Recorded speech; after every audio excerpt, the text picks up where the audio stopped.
Lalu mereka mati terus kemana? Dijawab oleh ekstremis tadi, ya ilanar, karena mereka matu fi hinil maksiyah, mati ketika maksiat. Terus jawabnya si Sa'rawi, lalu kalau mereka akan neraka itu keinginan Rasulullah apa keinginan kamu? Apakah pernah Rasulullah itu berkeinginan umatnya mati masuk neraka? Ya enggak. Ya sudah, kalau itu tidak keinginan Rasulullah jangan lakukan. Itu kan satu ilmiah yang luar biasa. Rasulullah tidak pernah ingin umatnya mati dalam keadaan siap masuk neraka. Makanya tidak usah mati pas itu ya. Bener MC tadi, kalau mati milih tanggal dan milih tempat. Ya itu diantara pujian-pujian yang masyhur tuh, yang dulu sahabat ada yang muji Rasulullah itu, khuliqta mubarra'un min kulli aibin faka'an nama khuliqta kama tasha. Jadi itu sebenarnya makalahnya sahabat, tapi yang untung Mustafa Atif karena dapat uang banyak dari nyanyi. Jadi itu sebenarnya makalah normal dari pujian seorang sahabat, tapi yang untung Mustafa Atif. Mungkin yang untung juga pengundangnya karena ternyata abadi ya. Tapi itu makalah itu. Nah cerita Imam Sa'rawi tadi, Sa'rawi Sa'rawi Mutawali Sa'rawi ya. Mufassir itu. Saya punya kitabnya itu 27 jilid.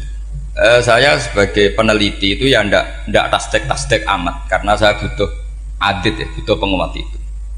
Dan penguat itu pula yang saya bawa ke sini. Ya ini saya baca terjemahnya dulu, nanti saya baca Arabnya supaya dapat barokahnya Rasulullah SAW sebagai Jami'ul Kalim. Nabi pernah didatangi seorang bedui. Bedui itu Arabi, orang kampung. Minta sama Nabi, karena Nabi itu udah orang kaya, tentu kira-kira saya bayangkan ya dikasih 50.000 atau 10.000. Si Arabi ini tidak terima, dan tidak terima ngomong di depan umum. Ketika Rasulullah tanya, apa saya sudah baik sama kamu? Kata si Arabi tadi, tidak, karena kamu kikir hanya ngasih saya segini. Sahabat hampir marah saja karena Nabi tersinggung. Tapi Nabi lalu mengajak orang itu ke dalam rumah. Kira-kira kalau Indonesia mungkin ditambah 200.000 atau 300.000. Kemudian, apa ini cukup? Ya cukup. Kamu sudah puas? Ya puas. Fajazakallahu min ahlin wa asyiratin. Dipuji-puji Nabi. Kemudian kata Rasulullah, ayo kita keluar.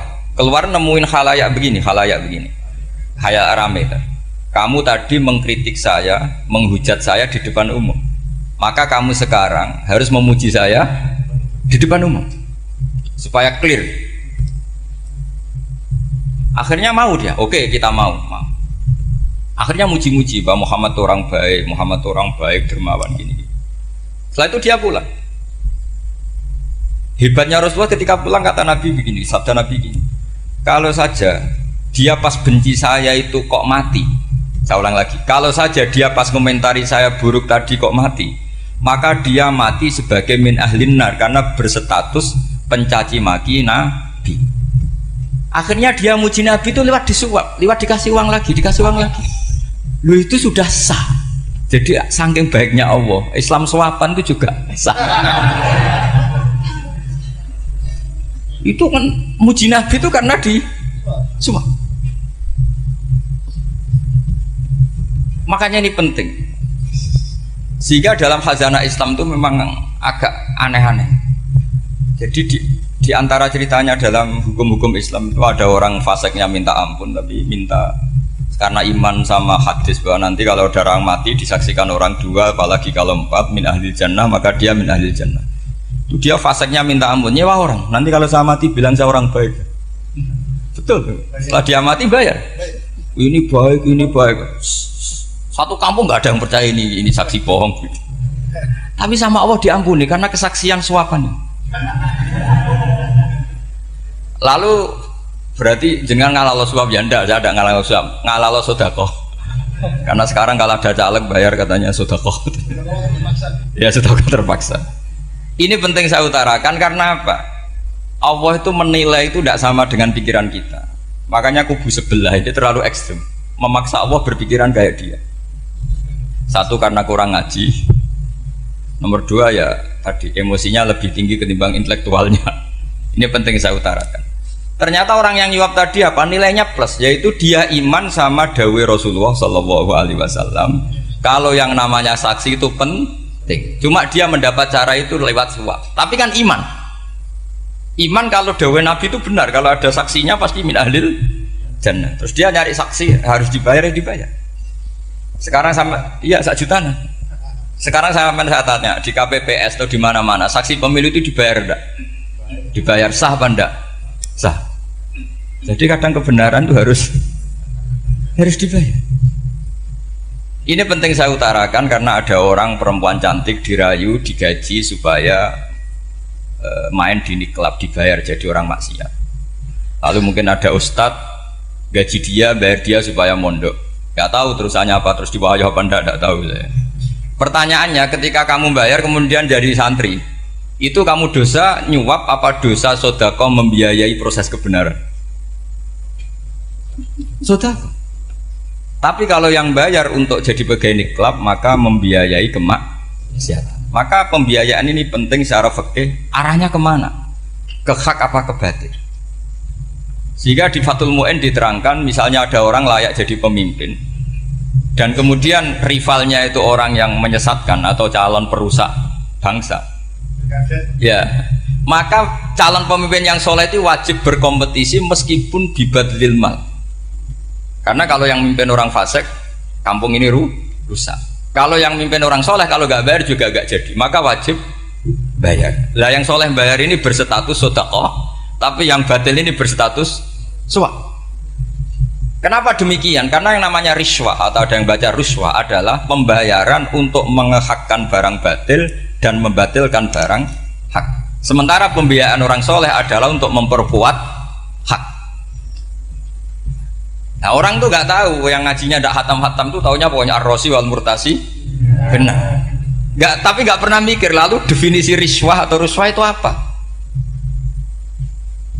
Ini bukan provokasi supaya semua calon bupati gubernur nyuap, enggak, hanya nyuruh mereka sodako saja. Jadi kalau nggak jadi, tapi sodako betul ya, kalau nggak jadi ya tetap ikhlas, mau dari awal memang sodako. Nah, soal geremeng ya bawaan manusia gitu ya. Ya nggak apa-apa, kami tetap geremeng. Ini penting saya utarakan, makanya menurut saya itu bangga dengan Pak Hamid karena sepupu mbah saya itu karena alimnya. Meskipun banyak orang mensifati beliau wali dan memang wali betul, tapi saya tetap menstatuskan beliau orang alim yang dari kelaziman alim itu beliau wali. Jangan dibalik, wali dulu baru alim. Karena dalam beliau orang Lasem dan kaidah di Lasem itu fakullu alimin waliyullah walaysa kullu waliillah aliman. Jadi kalau kaidah di daerah Jawa Tengah itu semua orang alim pasti wali, tapi kalau wali tidak mesti alim. Sehingga kalau menstatuskan alim itu keren, kalau di Jawa Tengah status alim itu keren. Dan soal keramat yang kaitannya dengan Mbah Mun itu masyhur itu dulu ketika Mbah Hamid santai-santai sama Pak Taifur sama keluarga. Beliau mau istirahat, kemudian yang datang Kiai Maimun, Mbah Mun zaman itu masih dipanggil Gus. Sopo pur, ada Pak Taifur di situ. Kata Pak Taifur, saya kalau manggil Pak D itu Gus Mun. Dan itu Mbah Hamid ngendikan rojulun alimun waliyullah. Itu orang lelaki yang alim yang waliyullah. Jadi beliau muji Mbah Mun juga alimun dulu, rojulun alimun wali. Ini penting saya utarakan karena kesanatan keilmuan beliau jelas dari beberapa keluarga di Lasem. Karena di daerah Fakhriyah itu yang tempat lahirnya Pak Hamid juga lahirnya mbah saya. Itu mbah-mbahnya sudah orang alim, termasuk Kiai Sidik Jember itu juga lahirnya di kawasan pondoknya Pak Hamid Fakhriyah. Kemudian Kiai Sidik punya anak yang namanya Ahmad Sidik yang jadi Rois Am yang sekarang ada Gus Firjon macam-macam, itu semuanya juga keluarga Lasem. Nah saya cerita keluarga ini penting bukan karena tafakhur atau tabai, bukan, karena Allah itu membuat satu tradisi besar memang lewat dzurriyyah. Sehingga Allah ngendikan misalnya ulaikal ladzina an'ama Allahu 'alaihim minan nabiyyin min dzurriyyati Adam wa mimman hamalna ma'anuh wa min dzurriyyati Ibrahim wa Israila wa mimman hadaina wastabaina. Karena tanpa dzurriyyah itu enggak ada tradisi, enggak ada kultur. Misalnya saya menjadi hafal Quran dulu, bapak saya itu tiap zaman Pak Hamid masih sugeng, yang semaan di sini itu pasti bapak saya, namanya Kiai Haji Nur Salim. Kadang diajak baca Quran di kamarnya Kiai Hamid. Karena kalau bapak saya itu mantu ponaan sama Pak Hamid. Itu dulu bapak saya memotivasi saya supaya hafal Quran itu gini, hak kowe kudu hafal Quran. Nak kowe hafal Quran, iku kepaten obor. Kok anak merapal luwe duwe alasan. Jadi kalau ada Gus tidak alim itu mesti salah bapaknya. Karena kalau bapaknya bisa baca Wahab, anaknya mau baca primbon tuh malu.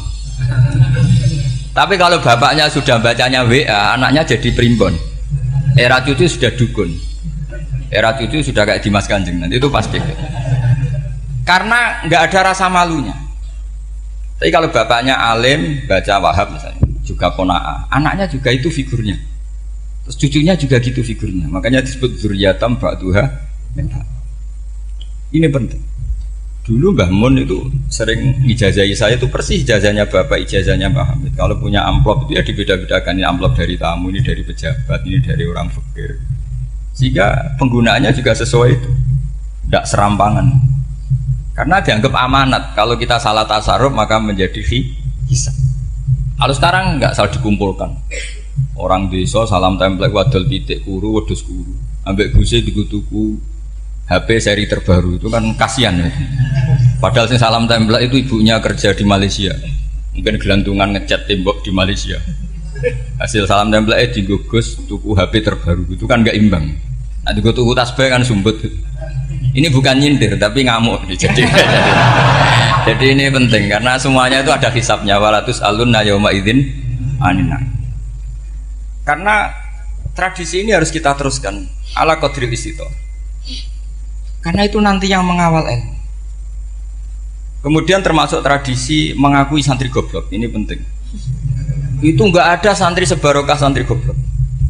Makanya dulu Mbah Mun, Mbah Hamid, Kiai Alim itu kalau sama santri goblok ya tidak benci. Enggak kayak sekarang semua orang bikin sekolah unggulan. Sekolah unggulan itu kritik saya hanya memproduksi orang-orang yang nantinya mendapat. Kalau kamu punya santri hafal Quran, nanti hadiahnya umroh. Langlanya umroh, santri pinter hadiahnya beasiswa. Tapi hubungannya sama negara itu mendapat.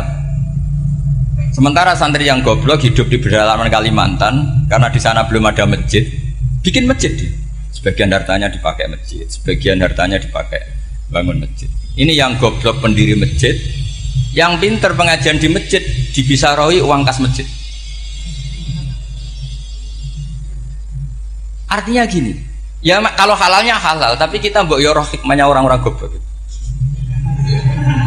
Supaya kita tetap ngaji Rabbana ma khalaqta hadza batila. Semua ini ada gunanya. Subhanaka ma khalaqta. Jadi semuanya ada gunanya. Maka bagi santri-santri yang goblok tolong nanti saya di Fatihah karena saya ini pembela Anda. Lo yang ngomong biar saya karena saya terkenal santri pinter. Kalau yang ngomong sampean goblok kan nggak ada yang percaya. Oh, padune padha gobloke kan gitu. Yang ngomong harus saya. Saya itu niru Rasulullah Shallallahu Alaihi Wasallam. Nabi itu kalau ada santri serabakat pinter itu diwaris sak surat usung nang mulai pinter. Banyak itu. Balighu anni walau ayah, ada sahabat ngaji hanya diajari idzal zulzilatil ardu, sudah kamu pulang, sudah pinter. Karena betul. Sekarang coba dia ngenangan, ada santri alim alamah, mungkin bakasnya furu'iyah, gimana hukumnya Jumatan jumlahnya itu 40 kurang atau 40 pas imam. Kemudian ada yang batal satu, hukumnya gimana? Dia mikir furu'iyah. Sementara yang goblok, dia di desa tertinggal gak ada masjid. Piye caranya dia masjid? Ini bikin aslul ibadah, yang sini sudah khilaf tentang yang gak penting. Jadi orang goblok kadang lebih keren. Akhirnya apa? Duriannya yang goblok nanti jadi orang alim alama ngekholi wong goblok karena pendirinya biasanya orang pati pinter. Itulah Allah Subhanahu wa taala. Ada bikin sesuatu itu sia-sia. Nah, saya ini korban ilmu itu. Akhirnya santri saya banyak yang enggak jelas. Ya, tapi ya saya terima saja. Saya santri itu macam-macam. Ada yang profesor, ada yang doktor, ada yang goblok, ada yang baru tobat kemarin. Ada yang Cina lagi seneng ahli sunnah wal jamaah, macam-macam. Semuanya ngaji sama saya. Karena saya tetap berkeyakinan Rabbana ma khalaqta hadza batil. Ini penting saya utarakan karena khazanah kita ini jangan digerus oleh orang yang tidak bertanggung jawab. Pernah ada di hadis Muslim, ini cerita di Sahih Muslim. Ada seseorang sedang sujud kemudian diinjek oleh orang fasik. Saya ulang lagi, diinjek. Rokobahnya, yang diinjek itu rokobahnya. Lehernya itu diinjek sama orang fasik. Kemudian si yang sujud tadi bersumpah wallahi la yaghfiru wallahu lak. Demi Allah, Allah tidak akan mengampuni kamu. Itu Allah kemudian mewahyukan sama Nabi di zamannya. Wahyunya adalah Man dalladzi yata'alla alayya alla aghfira li fulan. Laqad ghafartu dzunuba wa ahbattu amalak. Siapa yang mencantut namaku dengan menstatuskan saya tidak bisa memberi maaf, sungguh orang itu saya maafkan, dan yang ahli ibadah amalnya tak cabut semua, tak hapus. Karena Allah tuh nggak boleh distatuskan sesuai keinginan kita. Kita sedang soleh terus mengatakan orang lain tidak soleh, Allah tidak akan ngampuni. Ngampuni tidak, itu wilayahnya Allah, dan Allah yaf'alu ma yasha, dan Allah berkali-kali memaklumatkan dirinya yaghfiru liman yasha wa yu'adzibu man yasha. Tapi ini kubu sebelah nyifati Allah hanya wa yu'adzibu, kubu sebelah kan gitu. Tidak pernah kalau Allah disifati yaghfir. Bagaimana Allah gak tersinggung? Allah selalu distatuskan yu'adzib. Itu kira-kira kalau Allah kan gini, saya ini bisa u'adzib, bisa aghfir, kenapa status saya tinggal yu'adzib? Ini ngaji di mana? Khatam enggak gitu kan gitu. Makanya resikonya ahli sunnah itu masyhur tuh Pak Hamid Pasuruan. Tamu macam-macam diterima. Ketika orang benci Golkar itu ada tamu dari Golkar juga diterima. Ketika orang nggak mau diberi hadiah oleh orang Golkar, Pak Hamid ya diterima. Bilang ke bapak, mengaku lo mau wainur, duit enggak ono gunane dhewe. Sing marai rawan hisab itu kan kamu dapat uang nggak jelas kemudian kamu pakai pribadi. Kalau orang-orang soleh kan nggak pernah dipakai, kan aman saja. Loh, dihisab apanya? Wong hanya peralon. Kalau istilahnya Mbah Hamid itu peralon. Datang diberikan orang lagi, datang diberikan. Kalau kena kamu kan hisab. Terus kamu nyate makan wareg glegeken. Nah, itu uangnya nggak jelas dipakai nyate glegeken, ya mesti hisab. Kalau nggak jelas ya disedekahkan. Kalau ingin bebas apa? Bisa. Tapi kalau sering sedekah biasanya nggak bebas dari miskin. Tapi kalau kamu wali kan tetap ya Pak Hamid itu masyhur bisa kok. Tapi kan nggak jadi miskin. Kamu nggak terkenal sakok tapi miskin. Ini nggak wali. Ini penting. Jadi kebanyakan orang ekstrim karena mensifati Allah Ta'ala itu hanya dengan status yu'adzib, tidak dengan status yaghfir. Dan itu mereka harus ngaji lagi. Kurang apanya Rasulullah SAW? Nabi sebagai manusia benci sekali sama pembunuh Hamzah karena qatilu ahabbin nasi ila Rasulillah.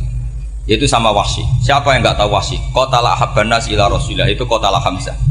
Dan ketika Nabi nyuwun sewu maksud no Wahsy, Allah malah nurkan ayat laisa laka minal amri syai'un aw yatuba alaihi. Ada pilihannya aw yatuba alaihi. Apa yang terjadi? Justru Allah mentobati Wahsy. Memaafkan Wahsy, mentobati Wahsy. Ada sahabat yang dipuji Nabi Hamamatul Masjid, akhirnya su'ul khotimah. Kita tahu ceritanya siapa? Sa'labah. Makanya kata Mbah Mun sering cerita ke saya, banyak orang darani saya itu tidak jelas, kata Mbah Mun, karena saya sama siapa saja baik, sehingga banyak yang nuduh saya itu tidak jelas. Kata beliau, ulama paling jelas ya saya ini, karena masih orisinil, kata beliau. Tapi pakai bahasa Jawa, karena tadi Mbak Idris bilang ada yang MA ya, Madura asli tadi, makanya saya terpaksa bahasa Indonesia. Kata Mbah Mun, ulama paling jelas ya saya, karena saya menyikapi siapa saja baik. Karena di hati saya hanya membaca laisa laka minal amri syai'un aw yatuba alaihim aw yu'adziba. Kenapa kamu memvonis si buruk? Bisa saja nanti baik. Yang sedang baik bisa saja nanti bu. Kalau nasib seseorang nggak jelas, kenapa kamu sikapnya jelas? Nah, ini orang-orang nggak ngaji itu memaksa orang lain jelas. Ini kubu sebelah pasti salah, ini pasti benar. Wong manusia kok dipasti-pastikan gimana? Kita ini tidak nabi. Kalau nabi maksum pasti benar. Kalau sampean apa? Maksum bisa. Jadi ketidakjelasan para ulama ini berdasar konstitusi tadi bahwa itu wilayahnya Allah Subhanahu wa Ta'ala. Ini penting saya utarakan. Jadi penting sekali. Jadi orang yang sedang fasik sekarang bisa saja nanti tobat. Yang sedang sekarang soleh bisa saja nanti masalah. Sehingga Rasulullah tetap mengajarkan ya muqallibal qulub tsabbit qalbi ala dinik. Jadi kalau ngaji itu khatam. Khatam itu begini misalnya ya. Saya pernah ngaji Ihya, belajar Ihya khatam. Bahkan saya punya takrirannya berdasar kitab Ithaf, sarahnya Ihya. Kalau ingin tahu sanadnya sarah Ihya, ya misalnya Gus Idris ini, Idris ngaji Mbah Hamid Pasuruan, ngaji Mbah Dimyati. Mbah Dimyati ini ngaji sama kakaknya Kiai Mahfud Termas. Kiai Mahfud ngaji sama abahnya Kiai Abdullah. Kiai Abdullah ngaji sama abahnya Kiai Abdul Manan. Kiai Abdul Manan ini mulazim terhadap Sayyid Murtado Az-Zabidi. Jadi kalau santri Salafiyah ini ya kira-kira tokoh Sabiah. Karena Mbak Idris Sadisa ya kira-kira sampean itu dari pengarang Ithaf itu baru tokoh berapa? Sabiah, masih keren. Turun pitu. Masih kaya lah. Lah kamu kok miskin? Turun ke 8 katanya kan. Jadi nanti kalau kamu masih keren. Itu sampean ngaji kitab kalau khatam, saya ulang lagi, kalau khatam itu memang ada bab-bab di mana ulama itu harus tegas, harus tafriq bainal haqqi wa bainal batil. Oke, itu bagus. Mana yang hak, mana yang batil kita bedakan. Di bab itu bagus. Tapi kalau nanti kamu ngaji bab tawadhu, lihat di Bidayatul Hidayah atau di semua kitab tasawuf, bab tawadhu itu, kalau melihat kamu orang kafir, kamu melihat orang apa? Kafir. Ini aso ma'akufri, ini maksiat wajar dia kafir. Saya ini muslim kok maksiat. Fadzambi akbah, maka dosa saya lebih buruk. Melihat orang tua, mesti hada aksaru ibadatan, ini lebih tua, mesti ibadahnya lebih banyak. Nanti kalau melihat anak kecil, hada azharu minni sinnan, pasti maksiatnya banyak saya. Jika terus evaluasi gitu, sehingga nggak pernah takabur. Misalnya di sini, saya ini kan gayanya keren, duduk di atas sampean di bawah. Gayanya tok, hakikatnya sampean lebih sombong karena memerintahkan saya. Jadi panitianya itu, makanya saya merasa tawadhu saja meskipun berdiri, karena hakikat saya ini makmur, diperintah. Panitia ini, penyelenggara ini amir, pemerintah. Kira-kira sombong mana?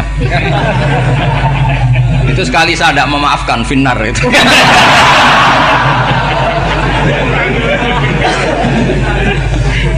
Tapi insya Allah tak maafkan lah. Iya masih insya Allah. Jadi ini penting. Jadi mbok ya orang-orang yang ekstrim itu mikir keinginan Rasulullah SAW itu umatnya meninggal dalam keadaan baik.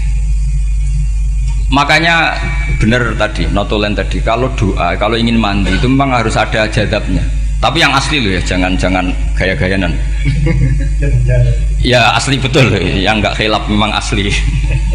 Itu ada seorang wali doa di depan Nabi itu begini, ya Allah, saya harus jadi orang soleh. Allah diharuskan, itu kan nggak sopan ya. Ya Allah, saya ini harus jadi orang soleh. Kenapa? Sekali saya soleh, maka surroh habibu, yang senang kekasihmu. Sekali saya fasik, maka yang senang musuhmu, yaitu iblis. Tinggal jenengan milih mana, nyenangkan kekasihmu apa nyenangkan musuhmu. Akhirnya ada batahu, ya sudah soleh aja, soleh ini kok doa kok neror orang ini. Kira-kira gitu. Jadi ya Allah, saya harus jadi orang soleh. Kalau saya jadi orang soleh, surroh habibuk, yang senang kekasihmu. Kalau saya jadi orang fasik, yang senang musuhmu. Sedangkan tinggal milih saja, menyenangkan kekasihmu apa menyenangkan musuhmu. Kira-kira Allah senang mana? Senang menyenangkan. Wah, itu doa paling mustajab. Tapi syaratnya harus anti bikolbin dan dari ijazah nggak mandi, itu ijazah nggak mandi. Maka ini tidak saya ijazahkan. Nanti kalau kamu ngalami isak sendiri, ngalami wujdi sendiri, terus ngalami itu, insya Allah makbul. Tidak mau gaya-gayanan copy paste, nggak diterima itu. Jadi wali-wali dulu itu kalau berdoa itu sederhana, tapi dari hati yang paling dalam. Makanya Nabi Musa itu terkenal, orang paling seenaknya sendiri dan Nabi Musa hubungannya dengan Allah. Tapi sama Allah dimaafkan karena orisinil, tidak bikin-bikin. Rasulullah juga itu, kalau sudah marah itu doanya gitu. Cuma celakanya ditiru Nira Warisman dulu. Nabi itu ketika perang Badar itu jelas kalah, nggak mungkin menang, sudah jelas kalah. Nabi hanya 313, orang kafir 1000 dengan perlengkapan apa? Sudah lengkap semua. Setelah perang dilihat itu jelas kalah. Seri awal ya memang kalah betul. Doanya Nabi apa? Allahumma intuhlik hadil isobah lam tu'bad badal ya. Ampun Gusti, silahkan bikin kalah, tapi ra ono sing roh najenan pangeran. Pun lairan jenengan dadi pangeran, serana sing roh. Enggak ada ibadah. Intuhlik hadil isobah lam tu'bad badal ya. Kalau engkau menghancurkan kelompok saya ini, jenengan sebagai Tuhan tidak ada yang nyembah lagi, karena yang nyembah tinggal kelompok kita. Tapi yang ngendikan Nabi, kalau kamu niru tidak bisa. Gak bisa kamu doa, ya Allah saya ini santri salafiyah, kalau saya bodoh menjadi presiden buruk terhadap alumni salafiyah. Gak apa-apa sekali-kali doa gitu. Tapi kata Allah lainnya masih banyak.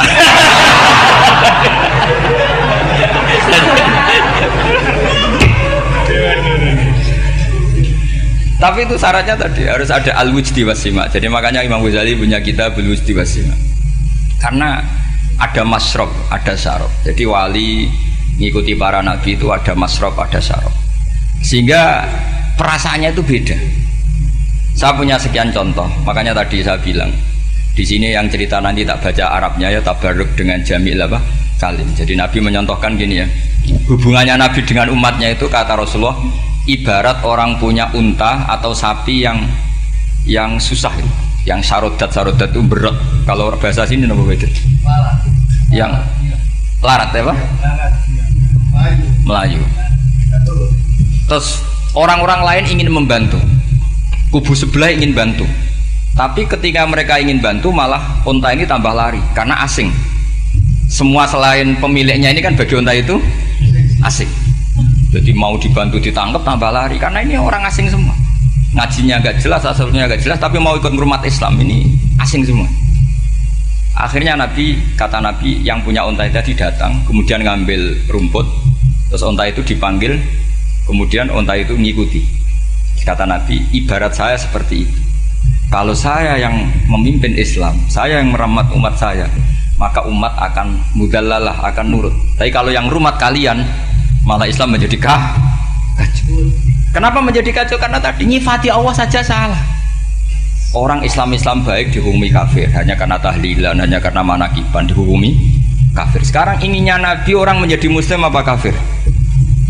Inginnya Nabi orang menjadi muslim apa kafir? Muslim. Lalu gara-gara melakukan perilaku tertentu dihukumi kafir. Iya, ziarah wali songo musyrik, nyekel patok musyrik. Katanya minta sama mayit. Padahal saya andekan jadi mayit itu diziarahi sampean nggak seneng. Nggak senengnya karena ya kadang murid itu ziarahi gurunya ya kurang ajar. Masa gurunya dibilang gini, ya Allah, ingkana musinan fazid fi ihsani, wa ingkana musian fatajawas andu. Kata gurunya, soleh tenan darani ingkana. Makanya saya tidak suka zaman ziarah ke saya. Kecuali doanya ditasihkan dulu ke saya. Makanya nggak boleh ziarah itu pada Nabi, bisa murtad kan? Coba itu baca di depan Nabi, murtad gak? Ya Allah, kali ini baik maka gini, kalau buruk masa Nabi baiknya ingkana. Lah orang-orang yang menyerang kita kan itu gak ada zaman sahabat doa seperti itu. Ya mesti gak ada, mana mungkin sahabat baca itu di depan Nabi. Masa Nabi didoain, ya Allah kalau dia baik maka fazid, maka kalau dia buruk ya gak mungkin. Lah mereka nyerang kita itu gak ada dalam sejarah sahabat. Ya sahabat kok nahlilin Nabi itu gak nabi mau didoain maghfir lahu. Kan ngenyek kanjeng Nabi jadi ngono ighfir lahu. Ya mesti saja sahabat gak akan tahlilan. Yang kabudut itu Rasulullah, bahkan diistilahkan kabudut saja salah. Intaqala ila rafiqil ala. Nah kalau sampai harus ditahlili, kalau enggak yang rokok betul. Amalnya pas-pasan, dosanya berkelanjutan. Kondak gimana? Punya tanah warisan yang hasil ngerebut milik orang lain. Kamu sudah mati, dipakai anak cucumu. Ini berkelanjutan enggak dosanya? Berkelanjutan, berseri-seri. Mereka kalau nyerang kita kan sahabat tidak melakukan itu untuk Nabi, ya nggak mungkin lah sahabat mendoakan itu pada Nabi, kan nggak mungkin. Coba kalau kamu jadi mayit, terus kamu gurunya, terus ada murid kamu bilang Allahumma ingkana musinat fazid fi isani wa ingkana musian fatajawaz anhu. Mesti kalau kamu bisa bangun. Ya Allah, cong meyakini saya soleh itu masih ingkana. Kalau guru saya soleh maka, kalau guru saya buruk maka. Itu kan taklek namanya, Pak. Itu kan kurang ajar. Saya tidak pernah doa gitu di depan Muhammad Pasuruan, tidak pernah. Saya kalau doakan bangun ya tidak pernah gitu. Allahumma ali darajati fil jannah gitu. Saya nggak pernah, ingkana nggak pernah. Karena andekan itu saya juga sama kok. Cuma kalau ada orang doa di bangun gitu ya karena orang lain ya tak biarin. Tapi saya tidak bilang amin, ya biarin aja sudah. Tapi kalau santri sarang nggak usah lah doa ya apa? Ingkana. Masa meyakini solehnya gurunya kok nunggu apa? Ini bukan ijazah, ini marah ini jadi pelurusan ini. Saya ulang lagi, ngaji itu harus khatam. Pentingnya khatam tadi, kalau di bab tafriq bainal haqqi wa bainal batin, seakan-akan kubu sebelah ini benar karena tegas. Tapi kitab itu tidak hanya bab itu, juga ada bab tawadhu. Di bab tawadhu itu, misalnya kita melihat orang kafir, ini wajar maksiat kan dia kafir. Masa saya mukmin maksiat? Dan ini kafir bisa saja nanti husnul khotimah, saya muslim bisa saja su'ul khotimah. Jika tetap tawadhu, melihat yang lebih sepuh ini aksaru ibadatan minni, melihat yang kecil asghar berarti aqallu maksiatan minni, sehingga melihatnya itu tawadhu. Jadi kalau di bab tawadhu semuanya orang itu mungkin. Nah di sini Rasulullah SAW mengajarkan, ketika malaikat Jabal bilang, Muhammad, orang yang mendustakan kamu saya tungkepi gunung biar mati semua. Kata Rasulullah, saya berharap keluar dari tubuh mereka min aslabihim, dari keturunan mereka orang-orang sing mukmin. Sudah karuan kafir saja Nabi tidak berhenti berharap. Jangan-jangan nanti keturunannya mukmin, dan itu betul. Kita tahu Abu Lahab punya anak Darroh itu mukminah, Abu Jahal punya anak Ikrimah juga mukmin. Dulu Walid bin Mughirah musuh besarnya Rasulullah punya anak Khalid bin Walid. Sekarang orang-orang yang abangan nggak hafal Quran, kadang anaknya hafal Quran lewat program PTPG, kadang hafal Quran malah anaknya nggak hafal. Makanya kalau pas wisuda sampai bingung, gurunya itu sampai nangis. Kenapa nangis? Ini anaknya orang nggak hafal Quran tak wisuda hafal, saya gurunya nggak hafal kata. Lah kenapa bisa jadi hafid? Karena guru sewaan kata. Itu banyak sekali. Ini penting saya utarakan supaya ekstremitas itu berkurang. Logika-logika yang dibangun ulama itu ngikuti riwayat. Agama itu ngikuti riwayat, bukan sekedar akal. Saya punya contoh ketika kitab Ihya menutup kitabnya, yaitu Imam Ghazali. Itu ada dua orang. Ini di akhir kitab Rojak dan dipakai nutup kitab Ihya sebagai rojaknya Imam Ghazali. Ada dua orang min ahli nar dipanggil sama Allah. Ini sekaligus ijazah, kali ini ijazah betul. Yang dipanggil ke surga itu masih muqayyad dan biangkalil jahim, masih muqayyad, masih dibelenggu sama atribut neraka. Terus sama Allah ditanya, piye jong kabarin rokok? Wah syarra makanan Gusti mun rokok jenengan takokno sekarang ra enak jen. Terus kata Allah, ya sudah kamu kembali ke sana karena kamu memang orang fasik. Itu lari, semangat mau ke neraka. Ini ijazah. Semangat disuruh kembali ke neraka itu semangat lari. Allah tanya, loh Jong kenapa kamu semangat? Ya Allah, saya ini sudah kapok. Dulu ketika di dunia kamu perintah, engkau perintah, saya tidak semangat. Maka kali ini jenengan perintah saya semangat. Karena saya sudah kapok. Setiap engkau perintah saya ada lari semangat ke neraka. Nah barokahnya semangat masuk neraka ini, kata Allah, ya sudah kamu di surga saja. Maka ijazah nanti kalau ada pengumuman silahkan masuk neraka, kamu harus lari sekencang-kencangnya. Karena itu perintah Allah apa? Yang ketika kita di dunia kalau diperintah males-malesan. Kalau kamu diperintah sholat subuh jamaah kan males-malesan. Dan itu menjadi kita masuk neraka. Sebagai kafarah itu ya Allah, karena ini perintah engkau, saya tidak males-malesan lagi. Wis ngebalikin rokok, lari semangat. Allah akhirnya harus dimaafkan. Panggil lagi, sudah di surga saja. Barokahnya semangat masuk neraka. Nah, ini ijazah ini. Ya diterima ya. Kok enggak semangat terima ya. Yang kedua enggak. Sudah kamu kembali ke neraka, pelengahan gitu. Enggak semangat. Allah dilihat terus enggak semangat. Kenapa kamu toleh-toleh ya Allah? Saya tidak pernah ngira ketika engkau manggil saya ke surga, kemudian engkau kembalikan lagi ke neraka. Ya sudah di surga saja, barokahnya husnudzon. Jadi ini ijazah, kamu milih dua itu, milih yang mana terserah. Artinya apa? Logika kamu itu tidak mesti masuk apa yang dilakukan oleh Allah Subhanahu wa Ta'ala. Itu logika kamu kan tidak masuk, tapi Allah yaf'alu ma yasha. Ini penting saya utarakan. Nah tapi orang-orang ekstrim itu maunya nyifati Allah dengan status yu'adzib, yantakim, jabbar, kohar. Sifatnya Allah Ta'ala itu 99. Kenapa apal kamu hanya satu? Jadi tetap saja menghadapi fenomena seperti ini tetap laisa laka minal amri syai'un aw yatuba alaihim aw yu'adzib. Sehingga setahu saya Mbah Mun, Mbah Hamid Pasuruan, guru-guru kita, habaib yang alim-alim itu melihat tamu macam-macam ya dilayani semua. Karena ini ngadepi fenomena sosial yang semuanya tidak jelas. Kalau nggak jelas apa? Ya kita bisanya berharap karena afdolul ibadah itu intidharul farad. Kalau belum Islam sekarang kita harapkan nanti. Kalau bapaknya enggak kita harapkan anaknya. Kalau anaknya belum kita harapkan cucunya. Karena agama ini limangka nayarjuwo hawal yaumal akhir. Agama ini bagi yang terus berpengharapan, bukan bagi yang putus asa. Assalamualaikum warahmatullahi wabarakatuh.